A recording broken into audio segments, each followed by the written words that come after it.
Sa pagkawala nga ni Stephen Curry sa lineup ng Golden State Warriors, wala nang ang ibang choice ang ngayon ang team kundi maghanap ng player na kayang pumalit sa kanyang pwesto. Sa madaling salita, kailangan talagang mayroong mag-step up para maiwasan ng Warriors na magsunod-sunod ang talo at bumagsak sa standings ng West. At ayon sa ibinulgar ng isang insider mula sa organisasyon ng Golden State, kasalukuyan rin naman ngang nag-a-adjust ng game plan si Coach Steve Kerr sa pagkawala ni Stephen Curry. Inaayos nga nila ang kanilang bagong starting five, bagong rotation, bagong game plan.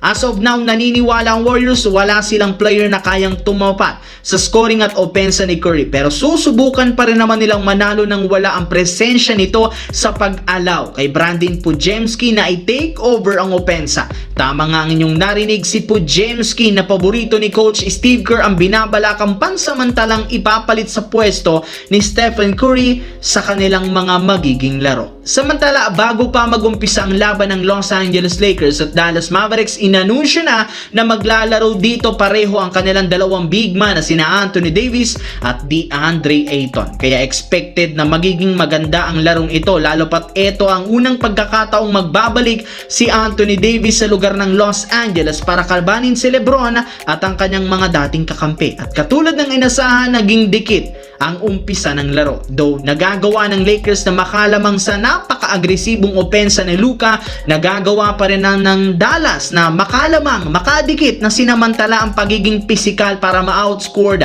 at ma-outplayed ang Lakers sa third quarter. Pero simula nang tumungtong ang fourth quarter, dito na nag-shift ang momentum para sa Lakers matapos nilang sabayan ang physicality ng Mavericks sa ilalim. Sinabayan pa ng pag-init ng shooting ni Austin Reeves na napaka-agresibo sa scoring sa third at fourth quarter na sinundan pa ng pagiging magandang laro ni Luka Doncic na nagkaroon ng revenge performance laban sa Dallas Mavericks. At sa pagkapanalo ng team, nagkaroon na nga sila ng 4-0 undefeated record sa NBA Cup Group B sa pagkakaroon ng 4-0 kung saan magkakaroon sila ng home court advantage sa quarterfinals.